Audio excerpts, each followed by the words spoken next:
এবার একটু রাসূল সাল্লাল্লাহু আলাইহি সাল্লামের পক্ষ থেকে জাহান্নামের পরিচয় পেশ করি। রাসূল সাল্লাল্লাহু আলাইহি সাল্লাম বলেন, ইন্না সাখরাতাল আযীমা লা তুলকা মিন শাফিরে জাহান্নাম।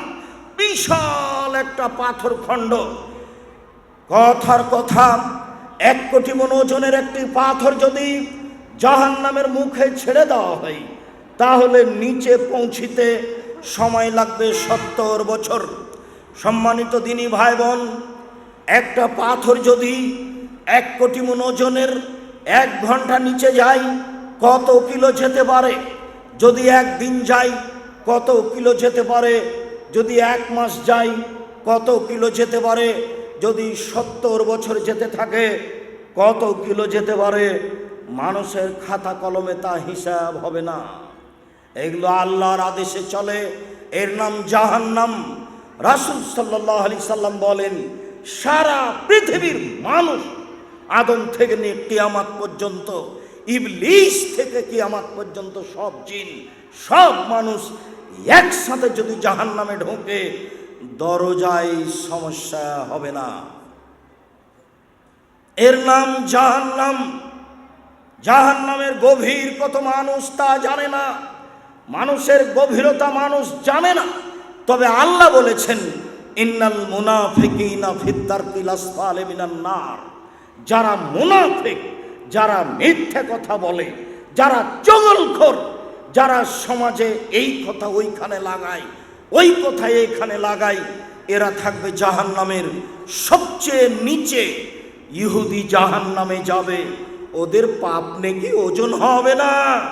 খ্রিস্টান জাহান্নামে যাবে, হিন্দু জাহান্নামে যাবে, ওদের পাপ নেকি ওজন হবে না। শুধুমাত্র মোমেন পুরুষ নারীর পাপ নেকি ওজন হবে। ইহুদি খ্রিস্টানদের কোনো নেকি নেই, কাজেই 1 পাল্লায় নেকি দিতে হবে আর 1 পাল্লায় পাপ দিতে হবে, তাহলে তো ওজন হবে। যদি পাপই না থাকে, তাহলে ওজন হবে কি করে? যেহেতু ইহুদি মুহাম্মদ সাল্লাল্লাহু আলাইহি সাল্লামকে মানেনি, তাই তার পাপ নেকি ওজন হবে না। যেহেতু খ্রিস্টান মুহাম্মদ সাল্লাল্লাহু আলাইহি সাল্লামকে মানেনি, তাই তার পাপ নেকি ওজন হবে না। যেহেতু অমুসলিম হিন্দু মুহাম্মদ সাল্লাল্লাহু আলাইহি সাল্লামকে মানেনি, তাই তার পাপ নেকি ওজন হবে না। এদেরকে ফায়ুখাজবিল নাওয়াসি ওয়াল আকদাম, এদের পা এবং কপাল ধরে, সামনের দিকের চুল ধরে টেনে হেঁচড়ে সবকে জাহান্নামে নিক্ষেপ করা হবে। সম্মানিত দিনী ভাই বোন, কি দিয়ে বুঝায় আপনাকে আমি জাহান্নাম কত গভীর? কি দিয়ে বুঝায় আপনাকে আমি জাহান্নাম কত বড়? সম্মানিত দিনী ভাই বোন, বারবার মধ্যে একটা কথা ধাক্কা খাচ্ছে, যারা মুহাম্মদ সাল্লাল্লাহু আলাইহি সাল্লামকে মানেনি তারা জাহান্নামে যাবে, তাদের পাপ নাকি ওজন হবে না। এই কথাটা একটা কথা মনে পড়ছে, আপনাকে একটু স্মরণ করিয়ে দিই। আবু হুরায়রা রাদিয়াল্লাহু তাআলা আনহু বলেন, যারা রাসূলুল্লাহ সাল্লাল্লাহু আলাইহি সাল্লাম কাবরা উম্মি, একদা আল্লাহর নবী তার মায়ের কবর জিয়ারত করতে গেলেন।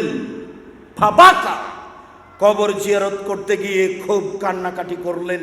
ও আগামান হাওলাহু, আশেপাশে যারা ছিল সবাকেই কাঁদালেন। তারপর তিনি বলছেন, পৃথিবীর মানুষ শুনে রেখো, আমার উম্মত শুনে রেখো, জাতির উদ্দেশ্যে বলে যাচ্ছি, ইস্তাজানতু রাব্বি ফিয়ান আস্তাগফিরা লি উম্মি, আমার মায়ের জন্য ক্ষমা চাওয়ার অনুমতি চাইলাম। আল্লাহকে আমি বললাম, আল্লাহ একটু তোমাকে বলি আমার মায়ের ক্ষমার ব্যাপারে, আমি একটু বলি, আল্লাহ তুমি আমার মাকে ক্ষমা করো, এই বাক্যটা একটু তোমার কাছে বলি। আল্লাহ আমার মাকে ক্ষমা করো, এই বাক্যটা একটু তোমার কাছে বলি, এই অনুমতি দেন। ফালাম ইউদানলি, আমাকে অনুমতি দেওয়া হলো না। আমি বলতে পাবো না, আল্লাহ তুমি আমার মাকে ক্ষমা করো। এই ছেলে মুনাফিক, তুমি কি করে লিখতে পারো? আব্দুর রাজ্জাক সে বলেছেন তার বাপ মা জাহান্নামে যাবে। যাবে কথাই ঠিক, তুমি কি করে তোমার হুজুর বদনাম করে, তুমি কি করে বদনাম করতে পারো? রাসূল সাল্লাল্লাহু আলাইহি সাল্লাম মায়ের জন্য ক্ষমা চাওয়ার চাইবে, এটা অনুমতি চেয়েছিলেন, অনুমতি হয়নি। খ্রিস্টান হয়ে মারা গেলে বাঁচার পথ কি আছে? কোনো পথই নেই। আবু তালেব চিরদিনের কৃতজ্ঞতা প্রকাশ করা মানুষ, ভাতিজার ওপরে সব ভালোবাসা দেখালেন, সব সমস্যা দূরে করার চেষ্টা করলেন, বুকে করে রাখলেন ভাতিজাকে, কাপড়ের নিচে রাখলেন ভাতিজাকে, ঘরে রাখলেন ভাতিজাকে। শেষকালে ভাতিজা বললেন, চাচা একবার লা ইলাহা ইল্লাল্লাহ বলেন। পাশে আবু জাহালেরা বসেছিল, বলল, শেষকালে যদি দিন পরিবর্তন করেন আপনার নামে একটা বদনাম থেকে যাবে। আবু তালেবের মতো বড় এত বড় মানুষ মরার সময় দিন পরিবর্তন করেছে। ভাতিজা, আমি তোমার কথা মানতে পারলাম না, যেই দিনে ছিলাম সেই দিনেই থেকে গেলাম। কয়দিন পরে আবু তালেব মারা গেল। আলী এসে বলছেন, আল্লাহর নবী, আপনার চাচা আবু তালেব মারা গেছে। আল্লাহর নবী বললেন, যাও ওকে মাঠে নিয়ে যাও, ওকে গর্ত খুঁড়ে মাটিতে পুঁতে দাও। যাও ওকে মাঠে নিয়ে যাও, গর্ত খুঁড়ে মাটিতে পুঁতে দাও। কই একটু ক্ষমা চাওয়ার তো সুযোগ গ্রহণ করলেন না? কই একটু তো জানাজা পড়াতে গেলেন না? কই একটু লাশের ভালোবাসা দেখালেন না? যাও আলী, গর্ত খুঁড়ে মাটিতে পুঁতে দাও গা। হাদিস বুখারী মুসলিম। হিন্দু মারা গেলে শ্মশান ঘাটে ফেলতে হবে না, হিন্দু মারা গেলে তাকে মাটিতে পুঁতে দিতে হবে।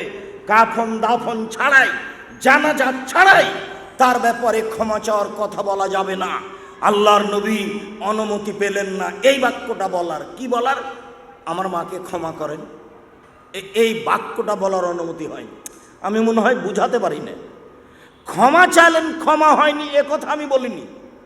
আমি মনে হয় বুঝাতে পারি না। আমি কি বুঝাতে পারছি? বুঝতে পারছেন? মানে ক্ষমা চাইলেন, ক্ষমা হলো না এটা নয়, ক্ষমা চাওয়ার বাক্যটার অনুমতি চেয়েছিলেন। আমি একটু আমার মায়ের জন্য ক্ষমা চাইব, এই অনুমতিটা দেন। না, হবে না। তোমার মায়ের জন্য তুমি ক্ষমা চাইবা, এই অনুমতি আমার কাছে হবে না। ওয়াস্তাযানতুহু, আমি আল্লাহর কাছে অনুমতি চাইলাম আমার মায়ের কবর দেখতে যেতে। ফাওয়াজানা লি, আমাকে বলা হলো, যাও তোমার মায়ের কবর দেখে আসো। ক্ষমার কথা বলতে বাবা না। হাদিস মুসলিম। এই ছেলে, তোমার হুজুরকে বলে দিও হাদিস অনুবাদ করতে। ধর্ম বিকৃত করিও না, আখেরি মোনাজাতে উপস্থিত হয়ে জান্নাত কিনে নিও না। ধর্ম পাগল হয়নি। বুজুর্গানে দিনের কথা দিয়ে ধর্ম চলে না, ধর্ম পাগল হয়নি। হাদিস মুসলিম।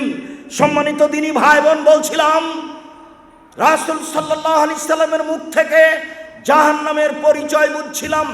এবার একটু জাহান্নামীদের পরিচয় বুঝি, অল্প বুঝলেই হবে। রাসূল সাল্লাল্লাহু আলাইহি সাল্লাম বলেন, ইন্না গিলজা লে জাহান্নাম ইল্লা গিলজিল, নিশ্চয় জাহান্নামীদের চামড়া হবে ইসনানে আরবাউনা জেরা, 42 হাত মোটা। নিশ্চয় জাহান্নামীদের গায়ের চামড়া হবে 42 হাত মোটা। আইন্না জিরসাহু মিসলু উহুদিন, দাঁত হবে উহুদ পাহাড়ের সমান। উহুদ পাহাড় 4 কিলোমিটার প্রশস্ত, 8 কিলোমিটার লম্বা। নিচে কত কিলো আছে কেউ জানে না। আইন্না বাইজাহু মিসলুল বাইজা, তার মানুষের উরুরান হবে বাইজা পাহাড়ের সমান লম্বা। বাইজা পাহাড় 39 কিলোমিটার লম্বা। আইন্না জাহান্নাম, আইন্না মাজলিসাহু মিন জাহান্নাম মা বাইনা মক্কা ওয়াল মদিনা, একজন জাহান্নামীর বসার জায়গা হবে 450 কিলোমিটার। মক্কা থেকে মদিনা যত পথ, একজন জাহান্নামীর বসার জায়গা হবে তত পথ। যদি একজন জাহান্নামীর চামড়া হয় 42 হাত মোটা, যদি একজন জাহান্নামীর দাঁত হয় উহুদ পাহাড়ের সমান, যদি একজন জাহান্নামীর উরুরান হয় 39 কিলোমিটার লম্বা, যদি একজন জাহান্নামীর বসার জায়গা হয় 450 কিলোমিটার। বাইনা মানকে বাইর কাফের ফিন্নারে সালাসাতা ইয়ামিনুল রাকিবিল মুসরে, একজন দ্রুতগামী ঘোড়া যদি একজন জাহান্নামীর ডান কাঁধে দৌড়াতে লাগে, বাম কাঁধ পৌঁছিতে সময় লাগবে 3 দিন 3 রাত। একজন জাহান্নামীর কাঁধ যদি এত লম্বা হয়, প্রতি হাজারে যদি 999 জন লোক জাহান্নামে যায়, তাহলে জাহান্নাম কত বড়?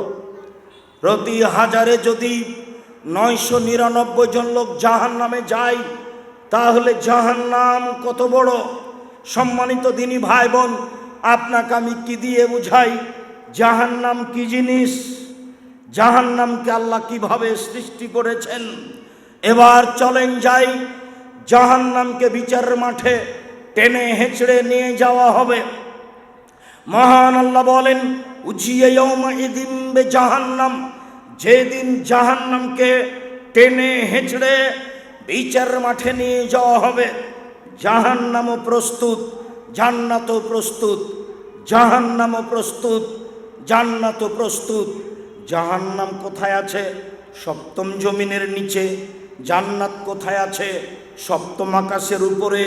জাহান্নাম জান্নাত কোথায় আছে আল্লাহই ভালো জানেন। আল্লাহর নবী একদা রাতে সালাত আদায় করছিলেন, একদা তিনি চন্দ্র সূর্য গ্রহণের সালাত আদায় করছিলেন। সাহাবীগণ বললেন, রাআইনাহু, আমরা তাকে দেখলাম।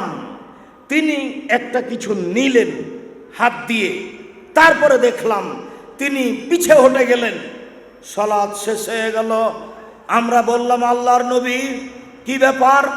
সালাতের মধ্যে আপনাকে কিছু নিতে দেখলাম, আবার দেখলাম আপনি পিছনে হটে গেলেন, বিষয়টা বুঝতে পারলাম না। তখন তিনি বলছেন, শোনো, ইন্নী রাআইতু আল জান্নাহ, আমি জান্নাত দেখেছিলাম। আমি মনে করলাম জান্নাত থেকে এক টুকরা ফল নিয়ে নি, এক গোছা ফল নিয়ে নি।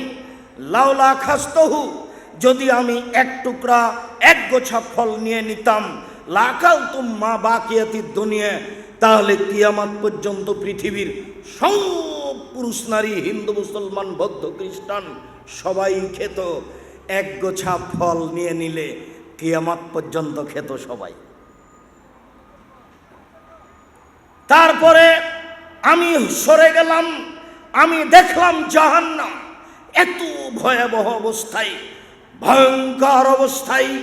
জাহান্নাম কোনোদিন দেখিনি। দেখা আমি পিছনে হটে গেলাম, দেখি শুধু নারী, দেখি শুধু নারী। বললাম, অবে মায়া রাসূলুল্লাহ, কেন সবাই জাহান্নামে যাবে? ওরা আয়াকফুরনা বিল্লাহ, ওরা কি আল্লাহকে মানে না, সেই জন্য জাহান্নামে যাবে? কালা, না না না না না, ওরা আল্লাহকে মানে না এই জন্য নয়। তুকসিরুল্লাহ না, ওরা আসলে অভিশাপ করে, ওরা আসলে বদনাম করে, ওরা অপ্রয়োজনীয় কথা বলে, ওরা এরর কথা বলে, এই জন্য তারা বেশি বেশি জাহান্নামে যাবে। ওয়ায়াকফুরনা লাশিরা, ওরা স্বামীকে মানে না, এই জন্য তারা জাহান্নামে যাবে। লাউ আহসানতা মিনহা আদাহারা কুল্লাহা, সারা জীবন যদি তুমি তার সাথে ভালো আচরণ করো, সুমরাত মিনকা শায়ান, তারপরে যদি কোনোদিন দেখে একটা মোটা কাপড় নিয়ে চলে এসেছ, তাহলে বলবে জিন্দেগিতে তোমার কাছে কোনোদিন ভালো দেখিনি। সব কল্যাণকে অস্বীকার করে দেয়, এই জন্য ওরা জাহান্নামে যাবে। জাহান্নাম বলতে নারী আর নারী, জাহান্নামের অধিকাংশ মানুষই নারী। আর একটু পরে হবে, আপাতত এইখানে রেখে দিলাম জাহান্নামের অবস্থা বর্ণনা করে। জাহান্নামকে টেনে নিয়ে যাওয়া হবে। আব্দুল্লাহ ইবনে মাসউদ রাদিয়াল্লাহু তাআলা আনহু বলেন, রাসূল সাল্লাল্লাহু আলাইহি সাল্লাম বলেছেন, ইজা ইয়াউমাইজিন জাহান্নাম, বিচার মাঠে সেদিন জাহান্নামকে টেনে হেঁচড়ে নিয়ে যাওয়া হবে। আলাহা সাবুন আলফা জিমাম, জাহান্নামের গায়ে 70,000 লোহার রশি লাগানো থাকবে। মা কুল্লে জিমামিন সাবুন আলফা মালাক, প্রত্যেক রশিতে 70,000 ফেরেশতা থাকবেন। তাজুরুনাহা, তারা টেনে হেঁচড়ে বিচারের মাঠে নিয়ে আসবে। কি দিয়ে বুঝায় আপনাকে জাহান্নাম কি জিনিস, ফেরেশতার কত ক্ষমতা। একজন ফেরেশতা যদি এইভাবে পৃথিবীতে হাত ঢোকায়, গোটা পৃথিবী উল্টে দিতে পারেন একজন ফেরেশতা। সেখানে এক একটা রশিতে থাকবেন 70,000 ফেরেশতা, তাহলে 70,000 রশি থাকবে জাহান্নামের গায়ে। জাহান্নামকে কিভাবে টেনে হেঁচড়ে বিচারের মাঠে নিয়ে যাওয়া হবে। আপাতত এইখানে একটা কথা বলে রাখলাম, ইহসারুন নাস ইয়াউমাল কিয়ামা হুফাতান ওরাতান গোরলা। বিচারের মাঠে মানুষকে একত্রিত করা হবে, কারো পরনে কাপড় থাকবে না, কারো খাতনা দেওয়া থাকবে না, কারো পরনে জুতা স্যান্ডেল থাকবে না, সবাই উলঙ্গ থাকবে। মানুষকে একত্রিত করা হবে সাদা সমতল জমির উপরে। সেখানে থাকবে জাহান্নাম, সেখানে থাকবে জান্নাত, সেখানে থাকবে মানুষ, সেখানে থাকবে জিন, সেখানে থাকবে না আল্লাহ, সেখানে থাকবে পশু প্রাণী। পৃথিবীর সব পশু প্রাণী, পৃথিবীর জন্ম থেকে নিয়ে কিয়ামত পর্যন্ত যত পশু প্রাণী মাটিতে পানিতে ছিল, আছে, থাকবে, সব উপস্থিত থাকবে। আদম থেকে নিয়ে কিয়ামত পর্যন্ত সব মানুষ উপস্থিত থাকবে। ইবলিস থেকে কিয়ামত পর্যন্ত সব জিন সেখানে উপস্থিত থাকবে। আল্লাহ উপস্থিত থাকবেন, ফেরেশতা উপস্থিত থাকবেন। কি দিয়ে বুঝায় আপনাকে বিচারের মাঠ কত বড়?